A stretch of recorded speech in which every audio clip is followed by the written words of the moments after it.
Okay, thank you very much. And once again, good morning to all. I will share my screen for sure, and I will start my presentation. It's like 200 slides, but I think they will be fast. So everyone, it's a pleasure to be here. So thank you very much. I will start from the end. Thank you. It's an honor to be here, and it's a great pleasure to share these slides with you and share this half an hour of what we have been doing about this project called the Meeting Spot. So as you may understand where the name comes from, well, right? So the Meeting Spot is a web app that it's not developed, we are going to develop, but we are on a good path to do it. So it's a web app, and I will tell you what's the difference between an app and a web app. So this is about an idea born out of personal experience. I believe all of us were at this place that we are talking about right now. And basically, it was designed in our heads in APNF since the beginning, but we were waiting for an opportunity because, as you know, it's very difficult to manage an association. And Ellie, my colleague, is here. She's the one pushing our work, and it's really hard for her and for us.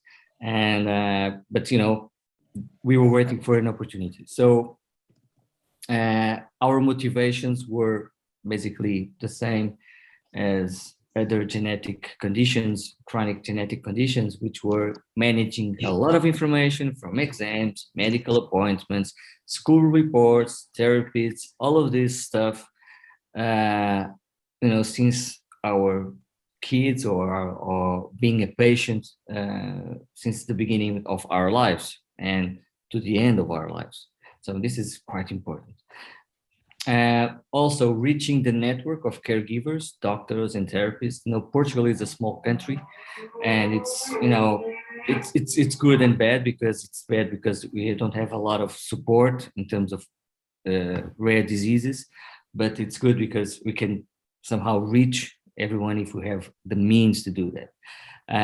And having a digital tool to manage the whole process with communication features was also our motivation, because as you know, reaching people it's hard. Okay, so this is a picture of my son's part of paper. He's 10 years old, so I believe when he's 20 I have a lot more. So basically, I guess you might know what I mean, with a lot of paper to organize, with a lot of things to to keep on track. So it's a lifetime journey, and everything is getting more digital every day. So why do we have to carry all these bags with exams to the doctors all the time? So this was our motivation. So this year we had this great opportunity. So there's this company called UE Group. It's from California. They are really top class. They work with all the big companies, and they have a pro bono initiative every year. So every year they allocate time from their team to help a project. And we were selected as a candidate, and we pitched for our project, and we were fortunately selected. Just take out this with the Meeting Spot app project. So this was in August. So and this company put a team of talented people working with us from August to October. So it was Ashley, Julia, Signe. There was another guy called Alex, and also Tucker also appeared in the calls, which is it's the dogs, the company's dog, and every company should have a dog, and because it's really supportive. So, but it was really great to work with these guys. Yeah, top. I work with IT, with information system, with designers in Portugal, and you can tell the difference. So it was really nice. So from August to October, what we did was we planned our work. We actually held a lot of meetings, you know, to discuss specific goals of the web app. So now maybe I might tell you what is a web app. A web app is a website that basically can open in your mobile as an app. So, you know, development of apps are struggling now because basically you can do the same with a website that is responsive, opening in a mobile phone like an app. So you don't have to bother with all the maintenance of an app in a store, which is really sometimes a pain in the ass. So we did some benchmark and research for similar initiatives, and because they are from California, their research went to CTF projects, and there was this time where they told us that it would be nice to discuss this with all the ongoing CTF projects, and we arranged meetings with Annette and Salvatore and more people from CTF, and they told us about their initiatives regarding apps. So, and they have this kind of hackathons, and they have similar but not the same initiative. So this was good because basically we found out that maybe they can also benefit from this initiative because this is our goal, you know, to benefit a lot of people, you know, disregarding frontiers. So from August to October. So I'm going to push this a little bit forward. So this is the meeting spot, you know, support, and the gallery is on top of my slide so I can see. Support and insight for managing life with NF. So what I'm going to show you right now is a bunch of layouts for the web app. So it's the design part of the web app. It's not the web app functioning, but it's a very important part. Without it, you can't develop it. So this is the part where we thought about the usability, who is going to use it, which kind of screens do we want to put there. So this is the part that we already thought. I think we did a good research, and I'll tell you later about what's coming next, okay? So these are the screens of the meeting spot. So on the left, you have the future website. And on the right, you have the mobile version. So the mobile version, you don't have to install anything. You just open the website and it will show you on the way that we are showing right now. So this is the part where I was saying before that it's not really a typical app. So that's why people call it web app, okay? So, and basically, our idea, and I will show you the screens or the more screens afterwards. So, but basically, you want a tool that is nice to use. It's, you know, it's good looking, easy, clean, and brings content that makes sense. Okay, and content that makes sense. I will show you what kind of content we are trying to aim here. You know, there's a lot of stuff that you can put in this app, so we have to put priorities here. So that's why the next step is really important. So I'm going to, I think next slide, I'm going to show you now. So so this is, so can you see, just to check, Ellis, I'm going to ask you, can you see the mobile print screen? Good morning, Hannah. Is that what you? Yes, you see. Okay. So this is the homepage where basically you can, there's a good thing that we wanted to bring here is the daily dose of positivity. We don't want to bring bad news because we kind of already know them, but we want to bring all the hope and research that brings to the families and to caregivers and to all of us some hope about the future of our patients, of ourselves. So, and this is the journey. Olivia is the kid, Hannah is the mother. Olivia's health journey, and the appointment, the care network. So basically, this is the profile of Olivia. So we have all the information about the current medications. So this is like summary of Olivia's profile, family history, insurance, whatever. So this is like the my area profile that sometimes we have in other websites, right?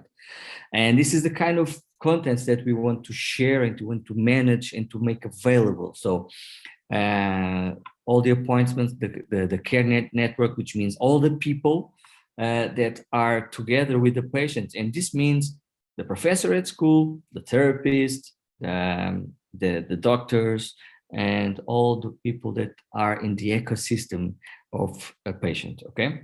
So the symptoms is also a very important part, as well as the medication, trackers, and the rest, documents, journal, and pictures is a way of, searching the content very easily, to find out that report that we want to show at that time. So one of the things about these guys from California, they took this approach using tags, tags. So I want to insert new content and I put it a tag. So, and we can manage the tags. So, in September, I know that Olivia had ear issues, pain issues, she had appointments and she's taking this medication. So this is kind of a summary, and I will show that this can be really, really in depth.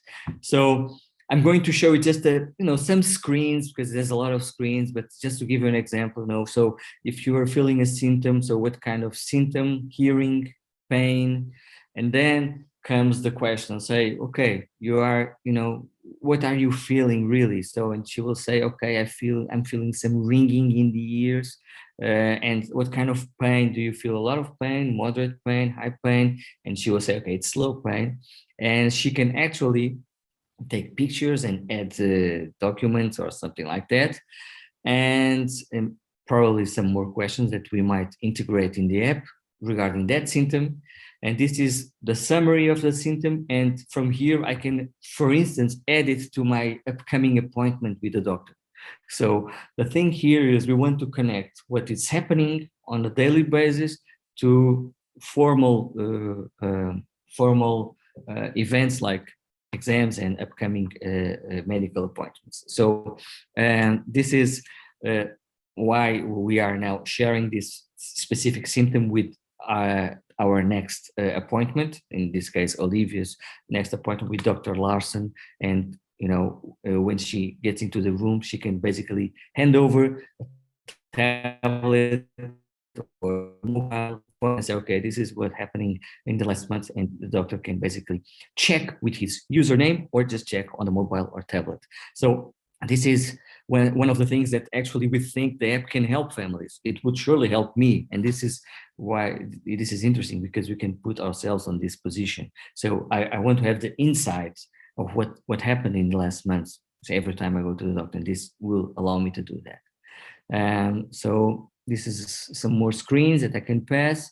And of course, we can make it like, with some statistics that can help see if I'm feeling better in a general way in the last month, or if I'm, feeling moody or something like that. So as long as we register the information, this can be a useful tool for all the caregivers and for us, okay? And the part of, of the paper, it can also be taken care of using this app. So this is the part where we can create our own tags.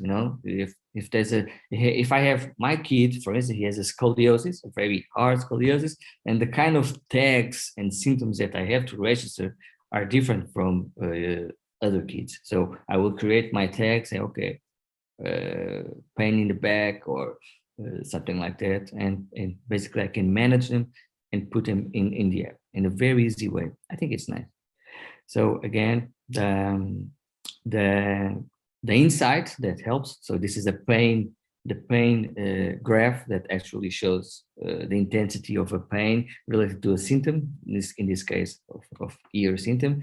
And now some more screens. So this is the care network, and with each doctor, I can, just put all the documents that I shared, that I showed, all the medications that are being given by this doctor, and the appointments and stuff like that.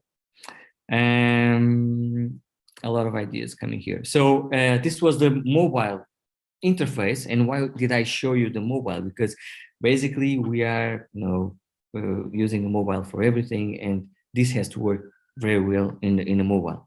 So, but I will also show you some screens of the website. So this is the same screens that I showed you before in mobile, but for the website. Okay, so I think it's nicer, of course, but we are not always at the computer. So this is the kind of screens that are already designed and ready to give to a development team. But first, there's a very important step I will tell you about. So more screens, and I think this is the end. Okay, now I'll switch off again to the PowerPoint. Next steps. So when we have the design, the next phase for those who are into the IT stuff like I am, it's the functional analysis. So before the developers start programming, we want to tell them what kind of fields, what kind of information do we want in each screen. So that's what we call usually requirements or functional analysis. So what I'm saying here is that, for instance, for a specific condition, I was telling you about scoliosis, but if for a specific type of neurofibroma, probably the questions that we want the patients to or the check boxes we want them to fill, are very specific, and this is where we want to work together to put the right questions for the specific symptoms, and for people to understand that, okay, they're the specific place to put information and not very general.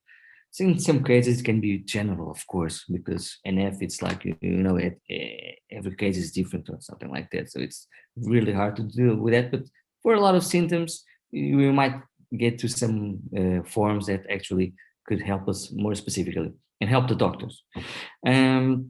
Defining a sustainable model for development and operation. So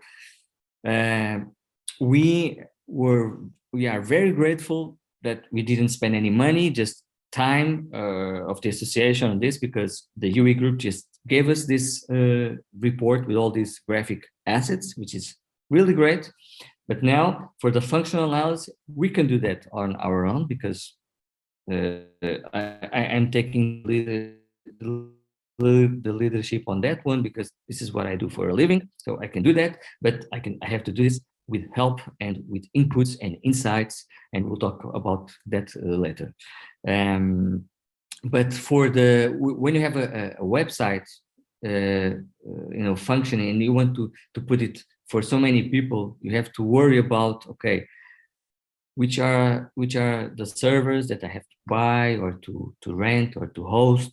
How will the help desk work? And this is what we call the sustainability model for this project. And this will also become a time to work together, not only that one. So our dream, and this is the last slide, so I can leave you some time for questions. Our dream is actually have a nice and easy tool to be used by the community to become available in June 22.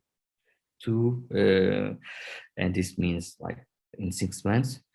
It will be free, and it has to be trustworthy, data protected with all the RGPD stuff, and I have to comply with a lot of RGPD stuff in my professional area. It's really important.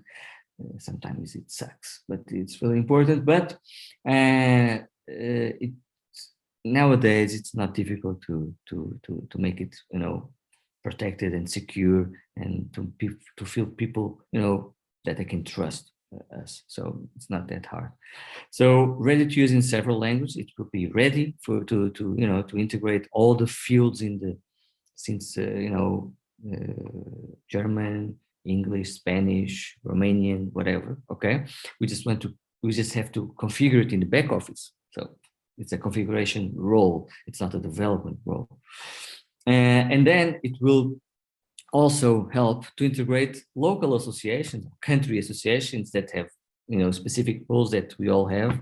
When somebody in Italy registers, the first thing that I would like the app to say is, okay, you have these associations, and from now on you are connected to them through this app because they know who you are, and just we are here to help you. So these are our contacts, these are our projects. Leave a space for the specific association of the registered nationality, to help. So, and this is quite also easy to use because as long as he says the country where he's from, we can already trigger that information. And also, and this was something that I talked with class in our last meeting, this can provide a bridge to call to actions, data, projects, and initiatives that are so important for our lifetime goals, which is, making life better for NF patients. So this is our dream. I hope we can move forward because we had a great help from these guys, and it will be a shame not to take advantage so on what depends on our effort and on some of our money. We will move forward, but hopefully together, working together, because this is the phase where we can't move alone. Okay, so I hope you enjoyed it. So thank you very much, and I have some minutes for 5 minutes, 6 minutes, I think, was for questions, if you may.